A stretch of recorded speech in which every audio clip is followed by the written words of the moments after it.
السلام علیکم دوستو، کیا آپ کی بیوی آپ کی بات نہیں مانتی؟ کیا اولاد نافرمانی کر کے دل دکھا دیتی ہے؟ کیا گھر کا سکون ختم ہو چکا ہے؟ اگر آپ پریشان ہیں تو آج کی ویڈیو آپ کے لیے اللہ کی طرف سے ایک خاص پیغام ہو سکتی ہے۔ بیوی اور اولاد اللہ کی امانت ہے۔ اگر وہ نافرمان ہے تو پہلے اپنا جائزہ لے۔ کیا ہم خود نماز کے پابند ہیں؟ کیا ہمارا اخلاق درست ہے؟ اکثر اوقات اولاد وہی سیکھتی ہے جو وہ دیکھتی ہے۔ یہ وظیفہ ضرور پڑھے، لیکن ساتھ میں نرم لہجہ، پیار اور دعا کو اپنا ہتھیار بنائے۔ اللہ دلوں کو بدلنے پر قادر ہے، بس آپ ہمت نہ ہارے۔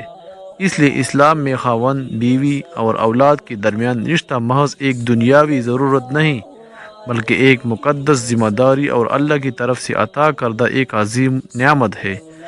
قرآن و حدیث میں ان رشتوں کی بنیاد محبت، احترام اور حقوق کی ادائیگی پر رکھی گئی ہے۔ قرآن مجید میں اللہ تعالیٰ فرماتا ہے کہ اس نے تمہارے لیے تمہاری ہی جنس سے جوڑے بنائے تاکہ تم ان سے سکون حاصل کرو، اور تمہارے درمیان محبت اور رحمت پیدا کر دی۔ دوستو، اسلام ایک ایسے گھرانے کا تصور دیتا ہے جہاں ہر فرد دوسرے کے حقوق کا خیال رکھے۔ باپ گھر کا سربراہ اور محافظ ہے، جبکہ ماں گھر کی ملکہ اور اولاد کی پہلی درسگاہ ہے۔ یاد رکھے، غصہ، چیخنا اور ڈانٹنا مسئلے کا حل نہیں، اصل حل اللہ کے دروازے پر ہے۔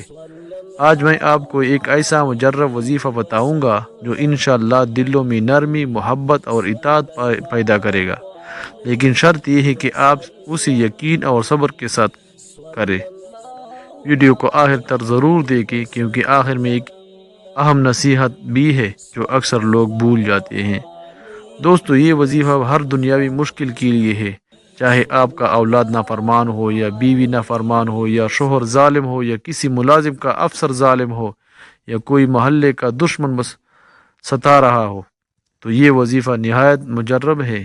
40 دن بعد نماز عشاء 200 مرتبہ پڑھے، اول آخر درود شریف 11 مرتبہ پڑھے، پھر بعد چلہ صرف 21 مرتبہ ہر روز پڑھ لیا کرے۔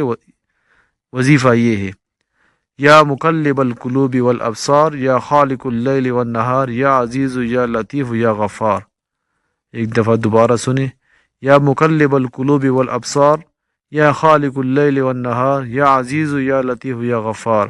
انشاءاللہ ہر مشکل آسان ہو جائے گا۔ اگر یہ ویڈیو آپ کو فائدہ دے تو اسے شیئر کریں تاکہ کسی اور کا گھر بھی آباد ہو جائے، اور چینل کو سبسکرائب کرنا نہ بھولے تاکہ آپ تک ایسی روحانی اور فائدہ مند ویڈیوز پہنچتی رہے۔ اللہ آپ کے گھر میں محبت، سکون اور برکت عطا فرمائے، آمین۔